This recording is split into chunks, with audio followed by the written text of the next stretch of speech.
blood, donate now, donate often. Today is particularly special for the Ministry of Health and the Environment, since today we have the opportunity to launch the first blood donation unit in Antigua and Barbuda. I'm therefore pleased to extend a very warm welcome to all of you and thank you for joining us in this global celebration. I wish to especially welcome the Honorable Prime Minister and members of Cabinet who have taken time from their busy schedules to join us this morning. Blood is defined as the circulating tissue of the body. It serves as the chief form of transport within the body, conveying oxygen, carbon dioxide, food and nutrients to our tissues and waste products to the kidneys and other excretory organs. Human beings possess an average of 4 to 5 liters of blood, and an increase in this volume or any of its components compromises oxygen and nutrient carrying capacity. These can be life-threatening, and if whole blood or its components are not replaced, a person can lose his or her life. The Ministry of Health and the Environment believes, as stated by Dr. Carissa Etienne, the Director of the Pan-American Health Organization, that universal access to safe and quality blood is essential if we are to provide comprehensive health care for all. Further, we in the Ministry of Health consider the provision of safe blood a vital part of our public health functions. We are confident that the acquisition of this mobile blood donation unit will go a long way in ensuring a safe and adequate supply of blood in Antigua and Barbuda and assist the Ministry in meeting the public's needs. Another important component of our health system strengthening plan is forming and strengthening alliances with private sector, civil society organizations, and regional and international organizations, such as the National Health Service in the United Kingdom. It is on this note that I extend greetings and a special welcome to Mr. Ruby Page from the United Kingdom, who was instrumental in this donation. I also extend a special welcome to the members of the Antigua and Barbuda Red Cross, including its executive, the Medical Benefits Board of Control, staff and board members of the Mount St. John Medical Center, all partners in our quest to provide safe blood to Antigua and Barbuda. We are pleased to host all of you as we embark on a blood drive immediately following this short ceremony. We anticipate that many of you will use this opportunity to make an additional contribution by donating blood today. For many years, ladies and gentlemen, the Red Cross has been partnering with the Mount St. John Medical Center in raising awareness on safe blood donation in Antigua and Barbuda. I'm therefore pleased to welcome to the podium Mr. Michael Joseph, President of the Antigua and Barbuda Red Cross, to deliver remarks. Mr. Joseph.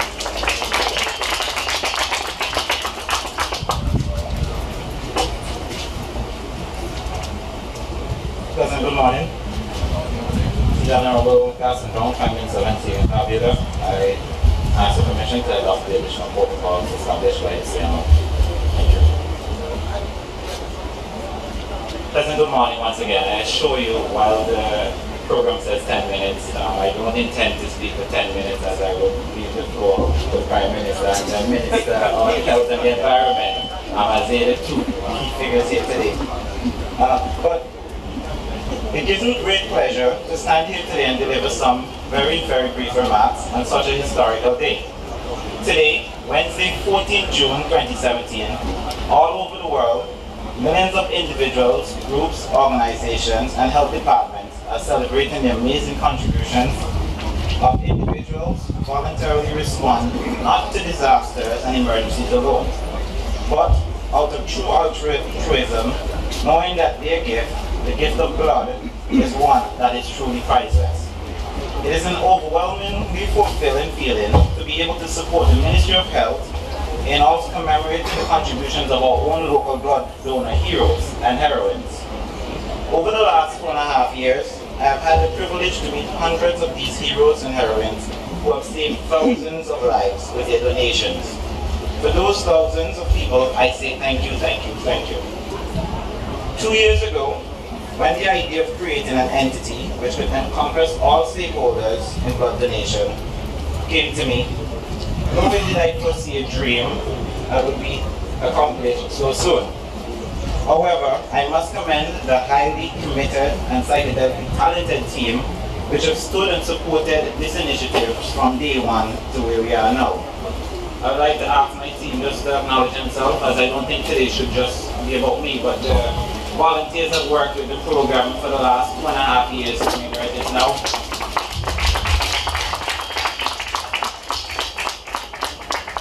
And those are the ones that you see in the black photos.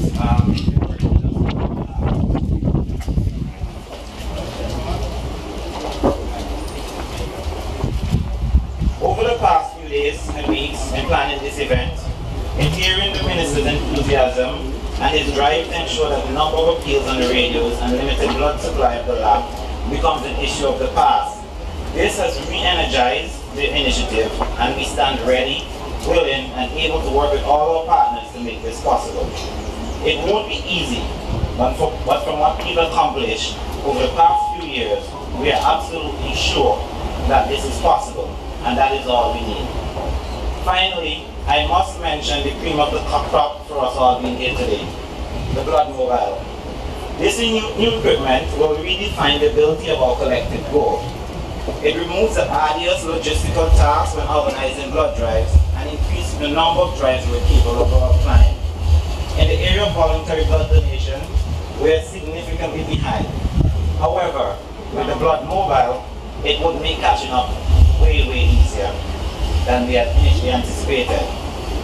To your foresight and initiative, Mr. Minister, I extend gratitude and once more the commitment of all our partners to making the use of the Bloodmobile a huge success over the many years to come. Thank you so very much, and happy World Blood Donor Day to all.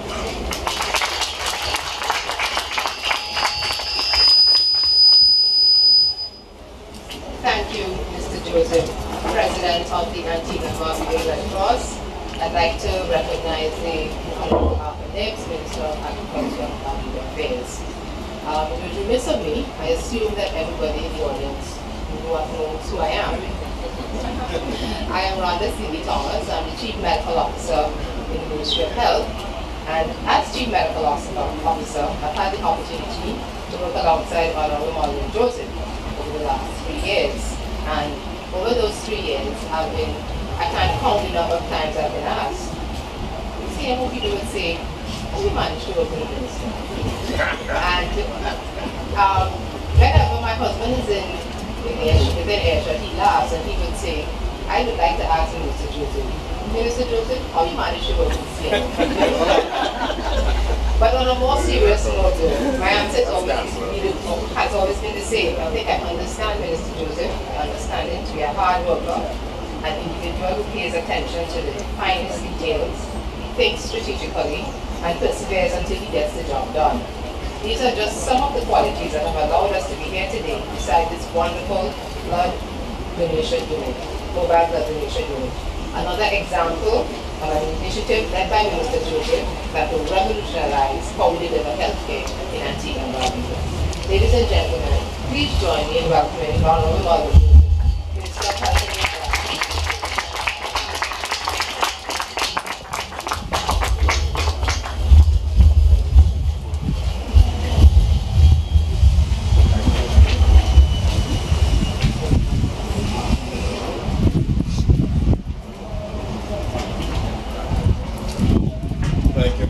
Dr. Sealey. Good morning to everyone. I have a prepared text that I will abandon this morning, given the fact that I know the Prime Minister has graciously consented to be here in today's cabinet, and we all have to do the people's business. I have to be at cabinet myself because I have my input to make, Mr. Prime Minister, as you know. And so let me say that today is a wonderful day here in Antigua and Barbuda. When I say to the public that is the intention of the Ministry of Health to build a modern healthcare facility in Antigua and Barbuda on a modern system of healthcare in Antigua and Barbuda, it implies that we have to change the way we do things. And specifically today, the Bloodmobile represents the type of aggressive approach that we have undertaken to change the fortunes of the people in Antigua and Barbuda, to get modern, reliable, high standard healthcare for everyone. In this connection, let me recognize the Prime Minister of Antigua and Barbuda, the Honorable Gaston Brown, for his support to the Ministry of Health in every aspect of our strategic development. Every aspect.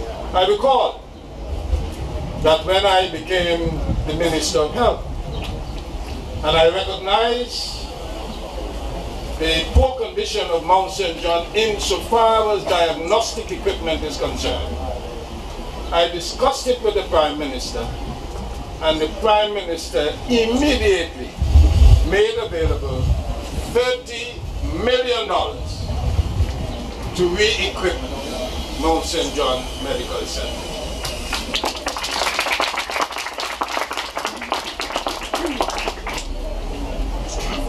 One of the phenomena in Antigua and Barbuda is that the public never misses an opportunity to say to a politician, you have not done anything or you have not done enough. But when we do things that are important to the development of the country, we do not often hear, well done, you have done a good job. So I've decided that I follow the admonition of the Bible. Do not light a candle and put it under a bushel.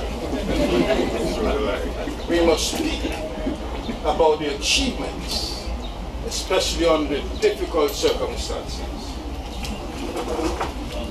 We have a situation in Antigua and Barbuda right now where 1 out of every 8 women will come down with cancer. And the experience at Mount St. John is that most of the cancer cases are seen by the time the cancer has progressed to stage 3 and stage 4. I want to say this morning, we are celebrating the Bloodmobile, but as I speak, vigorous negotiations is going on for us to have in Antigua and Barbuda a mobile mammography unit to go to every village in Antigua and Barbuda to get our women to screen early. Early screening is related to cure. If we screen early, there is an 80–90% of cure of cancer. In the audience this morning is Mr. Arvil Grant. Mr. Arvil Grant made a proposal to the Ministry of Health where the Caribbean Council for the Blind offered to provide free screening for every public servant in Antigua and Barbuda. That represents about 11,000 employees. We have taken him up on his offer. But I want to do something I said this morning. I want to say to all the private eye care institutions or businesses in Antigua and Barbuda, they must also come on board and use the opportunity to do something similar, and they will be supported by the government. The government has decided that if you work for $2,000 or less, that eyeglasses will be subsidized. Not free, but be subsidized. That is a policy the government has made. But back to the Bloodmobile. As I said, this light won't be on there, we go share. And let me say, Mr. Prime Minister, there was a development. I can't, and I want you to oblige me with this one. The recent housing development, in the opening remarks, you said that the workers of, some of the workers accepted a low rate of pay that is below the market rate. You've been criticized for almost exploiting workers in Antigua and Barbuda. But let me tell those who are not as old as I am something about the culture of Antigua and Barbuda. When I was a little boy growing up in Jennings, and we had sugar cane, my father had many fields of sugar cane. He could not find the cash to pay workers to cut his cane. You know how we survive? There's something they call lift. That every planter would support each other, send 2 workers to 2 days, and if you have 10 planters with 2 workers from each plantation, you have 20 workers, and before you know it, your whole field is cut and you reap your cane. What has been exhibited down at Dredge Bay is that culture where and it's beautiful to see it being preserved, where young people consciously accept a low wage pay because they know they're participating in housing development for people like themselves. That is misunderstood in Antigua and Barbuda. So there is no need for criticism. There is a need to understand why these things happen. And we must restore that spirit in Antigua and Barbuda, that spirit of charity, working together to lighten the burden individually. And so what we are doing today is consistent with that spirit. When I used to hear over the radio that there's need for blood at Mount St. John, and they invite the public to come up and give blood, I used to hear that before I became minister. Then I heard it while I was minister, and frankly, it offended my sensibilities. I did not think that any country that works its soil can depend on voluntary contribution at the time of a crisis. So people are on the operating table, and then you have to send out an SOS for blood. That doesn't represent good management of the healthcare system. So I set out to change that. Had discussion with my High Commissioner in London, with Mr. Rudy Page, and when we looked at what our needs are in Antigua and Barbuda, the need for Bloodmobile was top on the list, the need for laboratory equipment was on the list, the need for a mobile mammography unit was on the list. And so this unit isn't here by accident. This came out of an understanding that we need to improve the healthcare delivery system in Antigua and Barbuda. So what we are likely to see? We are likely to see the collaboration between Red Cross Club Life, and I want to commend you highly, the Red Cross Association. All these years you volunteered and you almost filled that gap, but you needed help. But you did not get help. Because in 2009, after the last election, the minister didn't show up for 3 years, and there was no possibility for you to get help. There was no possibility. And I make no apology to make this type of comment. What transpired before in terms of the healthcare system in Antigua and Barbuda is scandalous. Criminal negligence. Scandalous. You cannot have a whole nation that requires a structured healthcare system, and you do not have a minister that puts his head down and put his shoulder to the wheel in order to get diagnostic equipment, be able to get proper blood collection. So I said, I'm not going to keep the light on in the bushel. The fact of the matter is, the government should be highly commended for its initiative, and for the fact that we now have a Bloodmobile that when it leaves here, it can go to AUA, where I understand that AUA has been very generous in giving blood. It can go to a shopping center. It can go to Bolan's. And all we would say, we invite the people to come and donate blood. Now the statistics are alarming. Let me share some of the statistics with you. In 2016, the number of blood and blood products prepared from collected units was 3,084, while the number of blood and blood products requested by doctors was 6,958. There was a shortage of 3,874. Somebody might have done it. Listen to the shortage. What you needed was 6,958. The shortage was 3,874. It means that you collected less than half of what you needed in the hospital. Less than half. And that condition prevailed for years in this country. This year, 2017, the disparity continues. The number of blood and blood products produced needed today has been 2,879. Only 1,582 units have been collected. We are short of 1,297 units. That's the reality of Antigua and Barbuda. When you see these numbers, you can then appreciate the value of a Bloodmobile, where it makes it far easier, seamless for people who are willing to donate blood to come, and as we hope today, the doors will be open and people will come forward and donate blood.